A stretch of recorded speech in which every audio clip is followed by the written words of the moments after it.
నమస్తే, welcome to Y news. The news sponsored by Vaira family restaurant, national highway, Tetagunta. నోరూరించే వంటకాలు, అసలైన మసాలా దమ్ముతో అదిరిపోయే నాన్ వెజ్ రుచులు మీకోసం.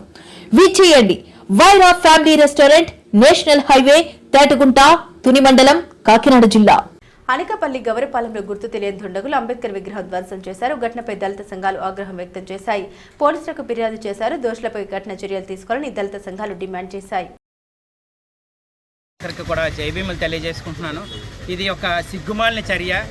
దేశంలో ప్రపంచంలోనే ఒక విద్యావేత్త, ఒక ప్రపంచ మేధావి అయినటువంటి ప్రతి పౌరుడికి కూడా స్వేచ్ఛా సమాన హక్కులు కలిగించినటువంటి వ్యక్తి యొక్క విగ్రహాన్ని ఈ విధంగా చేయడం అన్నది సిగ్గుమాలిన చర్య. ఇది ప్రతి ఒక్కరూ కూడా ప్రభుత్వ అధికారులు మరి ముఖ్యంగా సిగ్గుమాలను తలదించుకోవాల్సి వస్తుంది. ఎందుకంటే ప్రతి అంబేద్కర్ గారి విగ్రహం దగ్గర కూడా సీసీ కెమెరాలు పెట్టమని, ఇలాంటివి ఎన్నో జరుగుతున్నాయని చెప్పి సీసీ కెమెరాలు పెట్టమని చెప్పి ఇదివరకు చర్యలు తీసుకోమని ప్రభుత్వ అధికారులకు తెలియజేయడం జరిగింది. కానీ నేటికి కూడా అలాంటి చర్యలు తీసుకోకపోవడం వల్ల ఈరోజు ఇలాంటి పరిస్థితులు ఏర్పడుతున్నాయి.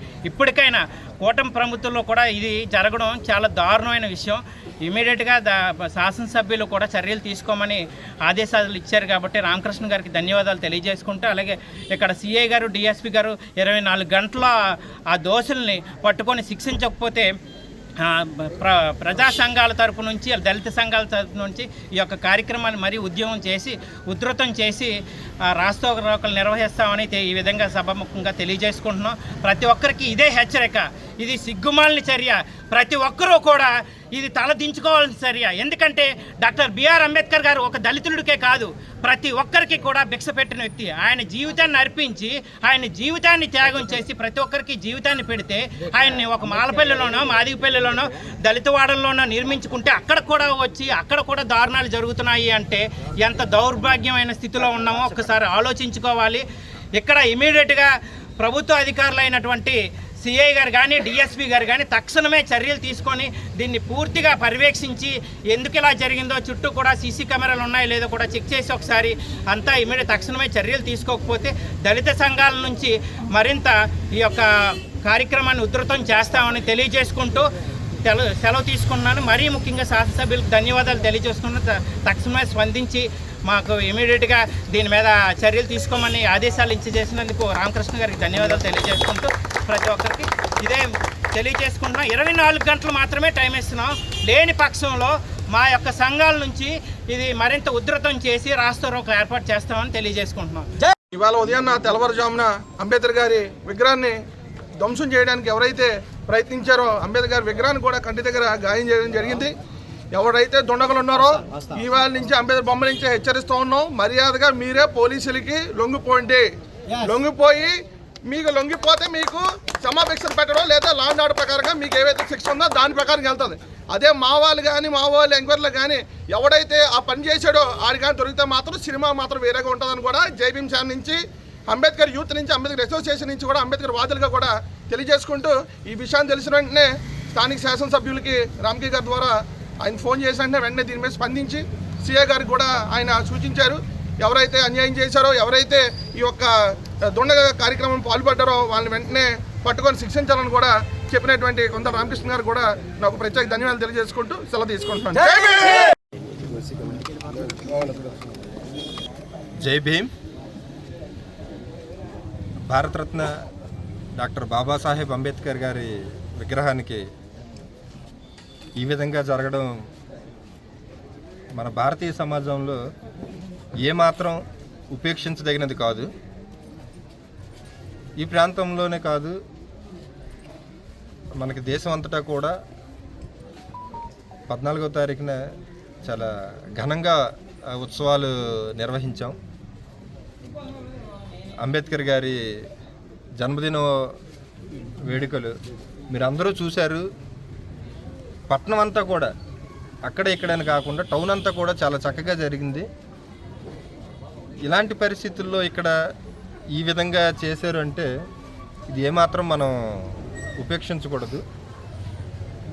ఇప్పుడే ఇక్కడ మన స్థానికుల దగ్గర నుంచి ఒక రిపోర్ట్ కూడా తీసుకొని ఒక కేసు నమోదు చేస్తాం. బాధ్యులు ఎవరైనప్పటికీ కూడా కఠినంగానే మేము వ్యవహరిస్తాం. మీరు కూడా చూస్తారు. చట్టం ఏ విధంగా పనిచేస్తుంది అని చెప్పేసి సాధ్యమైనంత త్వరగానే నిందితులను పట్టుకొని కోర్టులో పెట్టడం జరుగుతుంది. దీనికి గాను మీ తరపున కూడా మాకు కొంత సమాచారం ఇవ్వాలని చెప్పి నేను విజ్ఞప్తి చేస్తున్నాను. ఇది ఎంత తీవ్రమైన చర్యో ఇప్పుడే మీరు చూశారు. మన గౌరవనీయులు ఎమ్మెల్యే గారు కూడా ఫోన్లో మాట్లాడడం జరిగింది. మాట్లాడి వారు కూడా కొన్ని సూచనలు చేశారు. దాని ప్రకారంగా కూడా మేము దర్యాప్తు చేస్తాం. మీ అందరికీ విజ్ఞప్తి ఏంటంటే దయచేసి 10 మందిలో మీకు చెప్పడానికి ఏమైనా ఇబ్బంది అనిపిస్తే నాకు ఫోన్ ద్వారా అయినా మీకు తెలిసిన సమాచారాన్ని నాకు కనుక చేరవేస్తే సాధ్యమైనంత త్వరగా ఈ కేసును మనం ఛేదించగలుగుతాం.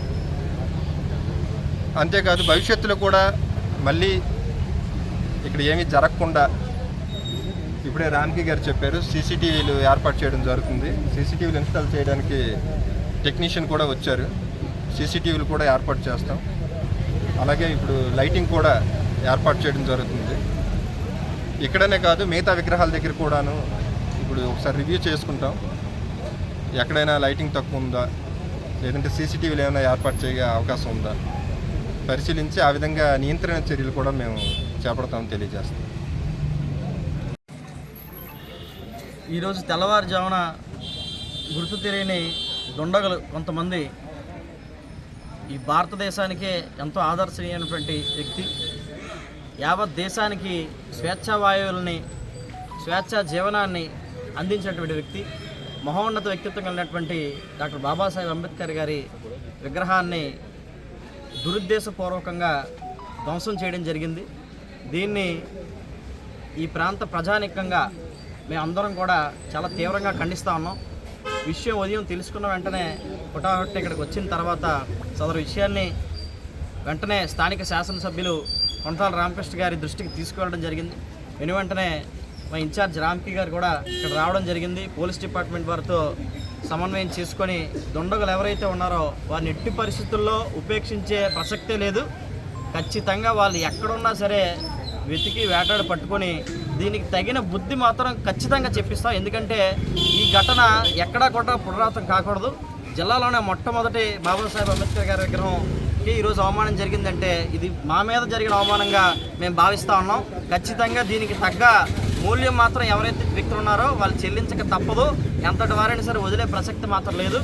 ఇక్కడ కొన్ని ఏర్పాట్లు చేయాల్సినటువంటి గతం నుంచి కూడా డిమాండ్ సీసీ కెమెరాలు ఏర్పాటు చేయమని చాలామంది అడుగున్నారు. దానికి సంబంధించి వెంటనే ప్రభుత్వ అధికారులతో మాట్లాడి కొంటాల రామకృష్ణ గారు సీసీ కెమెరాలు కానీ ఇక్కడ ఇంకా లైట్లు మంజూరు చేయాల్సి ఉన్నాయి, వాటన్నిటిని కూడా ఇక్కడ పెట్టిస్తున్నారు. ఈరోజే అవన్నీ కూడా ఏర్పాట్లు జరుగుతాయి. ఎట్టి పరిస్థితుల్లో వీళ్ళు మాత్రం ఊరుకునే ప్రసక్తి అయితే మాత్రం లేదు. దీన్ని ఎక్కడ దాకైనా కూడా మేము సిద్ధంగానే ఉన్నాం. రామకృష్ణ గారు కూడా ఎట్టి పరిస్థితుల్లో వాళ్ళు ఎవరిని వదలొద్దనే ఉద్దేశంతో ఉన్నారు. డిపార్ట్మెంట్ అందరితో మాట్లాడి ఇప్పటికే క్లూస్ టీమ్ కూడా వచ్చి దానికి సంబంధించిన ప్రొసీజర్ అంతా కూడా వాళ్ళు పూర్తి చేస్తున్నారు. వాళ్ళు పూర్తి చేసిన వెంటనే త్వరితగతిన వాళ్ళు పట్టుకొని శిక్షిస్తారని మీడియా ముఖంగా మేము తెలియజేసుకుంటాం. మిత్రులారా, అందరికీ జైబీ.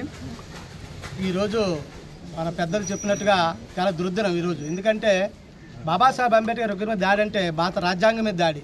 బాబాసాహెబ్ విగ్రహం మీద దాడి అంటే ఈ భారతదేశ పార్లమెంట్ మీద, ఈ భారతదేశ స్వతంత్రం మీద దాడిగా భావిస్తున్నాం.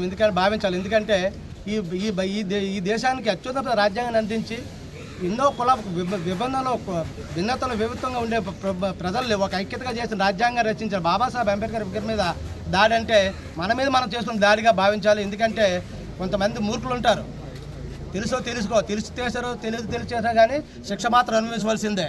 ఎందుకంటే ఇది 1982లో పెట్టిన విగ్రహం. ఒకసారి దాన్ని కూడా జూమ్ చేయండి సార్. 1982లో పెట్టిన విగ్రహం అంటే ఇప్పుడు 40 సంవత్సరాల పైబడి జరుగుతున్న విగ్రహం ఇది. ఎంతోమంది పూజలు అందుకున్న విగ్రహం ఇది. ఎంతో మానీయులు ఇక్కడ ఈ చోటు నుంచి వెళ్ళిన మా చోటు ఇది. అటువంటి విగ్రహాన్ని పాడు చేశారంటే అది మనం ఏదో తెలిసి జరిగిందని మాత్రం ఎవరో భావించదు. ఎందుకంటే తెలిసి జరిగిందే. ఇన్ని విగ్రహాలు ఉన్నాయి ఇక్కడ, చాలా దేవుడి ఫోటోలు కూడా ఉన్నాయి. కాకపోతే ఈ విగ్రహం మీద దాడి జరిగిందంటే దీనికి ఏదో బలమైన కారణం ఉండాలా, అతనికి ఏదో ఆలోచన ఉండాలా చేసిన వాళ్ళకి. సో అటువంటి వారిని వదిలే ప్రసక్తి ఏదైనా ఇప్పుడే మన పెద్దలు రామకృష్ణ గారు చెప్పారు. అలాగే మన గౌరవ శాసనసభ్యులు ఇప్పుడే డైరెక్ట్గా ఫోన్లో మాట్లాడారు. వారు కూడా దీని మీద కఠినంగా బాగా తీవ్రంగా స్పందించారు. సీఐ గారికి డిఎస్పీ గారి ఆదేశాలు కూడా జారీ చేశారు. ఎందుకంటే ఎట్టి పరిస్థితుల్లో దోషులు వదలొద్దు. ఏ స్థాయికైనా వెళ్ళి ఎవరైనా సరే అరెస్ట్ చేయండి. అది ఏ పార్టీలకు అతీతంగా వారు ఏ పార్టీలు ఉన్నా సరే వాళ్ళని అరెస్ట్ చేయమని సీఐ గారికి కూడా ఇచ్చారు. అదే ఫోన్లో కూడా మేము ఇప్పుడు మాట్లాడడం జరిగింది సార్ తోటి. వారు కూడా ఇచ్చిన దీని మీద మేము ఒక భరోసా తీసుకోగలుగుతున్నాం. ఎందుకంటే ప్రభుత్వం ఏ ప్రభుత్వంలో ఉన్నవాడు ఏదో ఉన్నా కానీ మాకు న్యాయం జరగాలి కాబట్టి ఆ న్యాయానికి భరోసా ఇచ్చారు కాబట్టి శాసనసభ్యులకి కృతజ్ఞతలు తెలియజేస్తున్నాం. అలాగే సీఏ గారికి డిఎస్పీ కూడా తెలియజేసేది ఏమంటే దీని మీద త్వరగతిన ఎంక్వైరీ పూర్తి చేసి ఏ స్థాయిలో అయితే ఎంక్వైరీ పూర్తి చేసి కనీసం దోషులు ఐడెంటిఫై చేస్తే మిగతా కార్యక్రమం ముందుకెళ్తాయని మన వారు భరోసా ఇచ్చిన కారణంగా మేము మా సీఏ గారు ఆ తదుపరి ఎంక్వైరీ అధికారులు ఇచ్చే రిపోర్ట్ని మీద మిగతా పనులు కూడా ఇక్కడ జరుగుతాయని తెలియజేసుకుంటూ ఇక్కడ విచ్చేసిన ప్రతి వారికి రామ్కీ సార్కి అలాగే జోనాయుడు గారికి గోపి గారికి అలాగే మాట్లాడాలని కోరుతున్నాం.